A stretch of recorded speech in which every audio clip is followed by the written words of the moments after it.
football all year, but you're going to have ups and downs. You're going to have ebbs and flows. So we know, probably what we put on display on that field. That game, a month or however long ago wasn't our best stuff.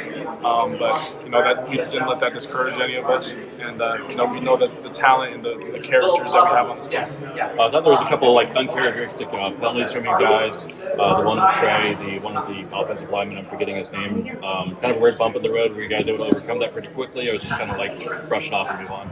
Yeah, I think that we were moving the ball pretty well on offense, but we kept shooting ourselves in the foot. So I think if you watch the replay and see all the drives where we didn't score, it was probably because of something that we did, and not necessarily something Texas did. So that's just a discipline factor that we have to keep in check. Moving forward, there's always issues in every single game. You just have to fix them moving forward. You went right down the field, scored immediately, and then it got tough after that. This field just like a grind of 4 quarters. Yeah, we knew it was going to be a war. Texas is a phenomenal football club. Coach Sarkisian does a great job. They have talented players, throughout every position group on that field. So, we have the capabilities to be able to steamroll every team that we play, but it doesn't always go like that because they're very talented. They put a lot of hard work into. So I credit them a lot. They did a great job with their game plan, but ultimately we came on top victorious. Mike, what was your reaction on the sideline when you saw Jack make that play there at the end? It was like something out of a movie or something like that. I was just screaming. Everybody was screaming. Just probably the most legendary play that I've ever seen in person. It's going to go down as one of the greatest plays in Buckeye history if we win the one next week.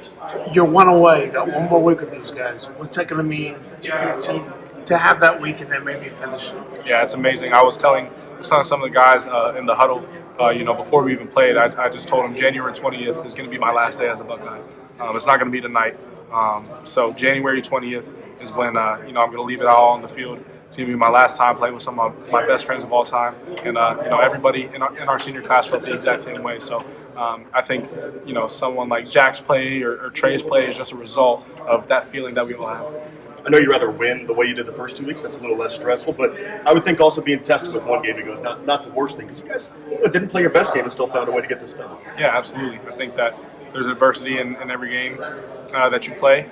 Even in the games where we dominated, we still, face some adversity within those. So it's just about how you respond to those moments, and you learn from them and you grow from them. So we're going to look at the film. We're going to see where we came up short. We're going to see where we succeeded, and we're going to build on top of that for next week. Coach State has been talking about wanting to keep this team together for as long as possible, which you guys are going to be together for as long as possible now. But what have these last few weeks been like, where if you lose, it is your last day as a Buckeye? Yeah, I think that's what's been our source of motivation,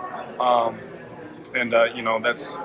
You don't really need anything else. I think that the love that we have for each other is so strong. I just think of guys like, Lathan, Trey, G. Scott, Jack Sawyer, JT, Tyleek, Jordan, Denzel, like all these guys who I'm not going to share the field with again in college.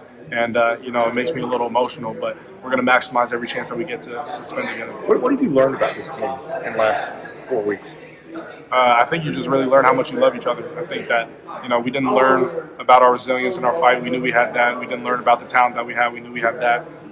But I think just in those moments, in games like this, you see how much we really love each other.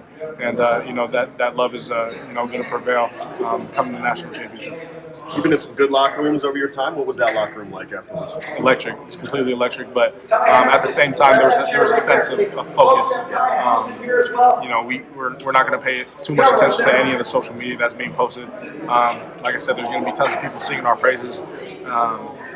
But we can't really focus on that. We have one more to be able to get it done, and then we'll be able to celebrate. Yeah, you can't believe when they tell you suck, and you can't believe when they tell you you're great, right? Right. Yeah, exactly. Thanks, Mike. Emeka, what was the mindset of the offensive huddle in that second half on that go-ahead drive? Obviously, hadn't gotten a couple scores going in the second half. What was really the mindset heading into that final drive on offense? Yeah, it just came down to discipline.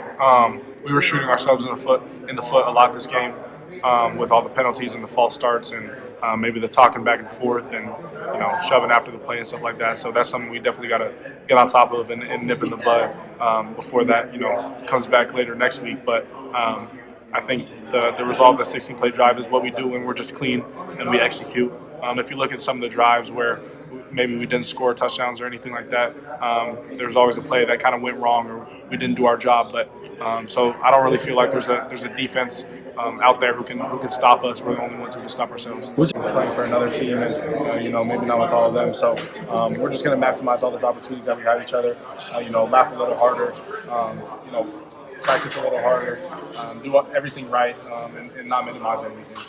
That mentality going into next week. I mean, this is your last chance. How is that kind of just step up the intensity, knowing that one last game, no matter what, and you got to kind of put everything out there? Yeah, I think that everyone kind of knows that and has that mindset, and so does Notre Dame as well. So it's going to just be a battle of attrition who can stick out this week the longest and put in the hours and the work. This is going to be probably the most focused week of my life.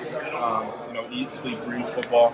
And, we're just excited to be able to have this opportunity to play. What did you see on that? Take me through what you saw on that screen pass at the end of the first half. Yeah, I think I saw on the replay Will doing a great job of evading a sack, creating extra time for Trey to be able to get open. Check it down to him, and then I think everyone saw the speed that he has. Just that guy's super electric when he gets in the open field, kind of when he hit the seam, I knew no one was going to catch him. I know you guys probably would have liked a cleaner game tonight, but what do you think it was in the fourth quarter that just kind of came over you guys to go and have that game-winning drive? It was do or don't. If we didn't do that, we were going to go home. So I think nobody wanted to go home, and we were able to come out with the win. Carnell steps up as a career high in receptions. Just what did you see from him tonight to really step up in this one? Just what I see from him every day. Just a humble worker, a grinder, someone who's going to get the job done regardless of his role. And he practices hard, and that was just a result of what you saw on the field. How much did you guys see that Texas defense really just trying to take Jeremiah out of the game tonight? Yeah, I think they did a great job of limiting a lot of things, and but we also, we could have done a better job on offense of executing some plays. But credit them; they had a great game plan. They played a lot of bend, don't break, try to limit the explosives, and they definitely did that. But at the end of the day, we came up victorious. As a leader in that receiver room, what do you say to Jeremiah after a night like tonight, where he didn't get the ball his way as much as he's accustomed to? I don't have to say anything to him. He's fine. He's completely selfless. He's not even going to think about it. So.